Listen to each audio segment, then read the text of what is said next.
le projet Macron qui concerne dans un premier temps le secteur privé et qui font d'ores et déjà l'objet de réunions entre les confédérations et le gouvernement.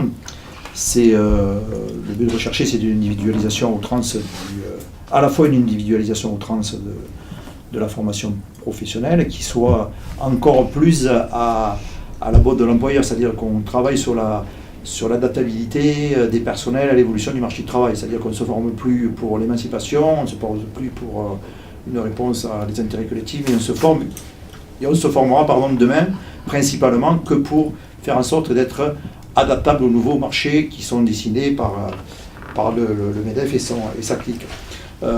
Donc on est loin des concepts qui ont prévalu jusqu'alors et qui, pour la fonction publique territoriale, faisaient que la formation elle avait le double enjeu, à la fois travailler à l'émancipation, comme on le disait tout à l'heure, et permettre au personnel de se former pour exercer des missions de service public. Donc en effet, là, les attaques sont importantes.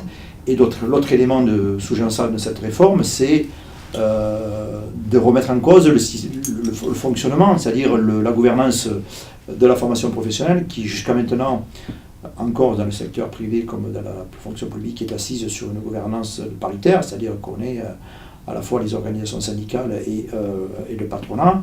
Or là, c'est la même mise sur cette organisation par l'État. Voilà, c'est-à-dire qu'on voit bien que c'est entre guillemets, une remise en cause de ce concept qui reconnaissait que la formation, comme on l'a dit tout à l'heure, c'était une part du salaire socialisé qui était mise dans un pot commun. La mutualisation du droit à la formation, ça permet à ce que, à un certain moment de sa vie, on puisse accéder à des formations longues, on puisse, avec une cotisation qui est partagée par tout le monde, répondre aux besoins selon les moments de sa vie où on ressent que c'est nécessaire. Or, l'individualisation, ça veut dire quoi? Ça veut dire qu'on est dans une logique de droit individuel, c'est-à-dire que si vous n'utilisez pas vos droits à la formation, c'est des droits qui sont perdus pour tout le monde. Il n'y a pas de possibilité de transmettre sur quelqu'un d'autre. Donc c'est vraiment, on est dans une logique typiquement marchande et une logique de consommation. Il n'y a pas de logique de promotion sociale, d'utilité sociale, etc.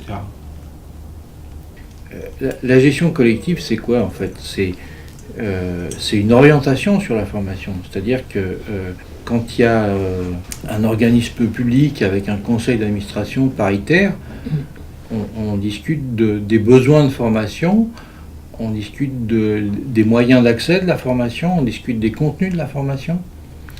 Et là, ce qui va se passer avec les projets gouvernementaux, c'est qu'on rejette tout sur le marché.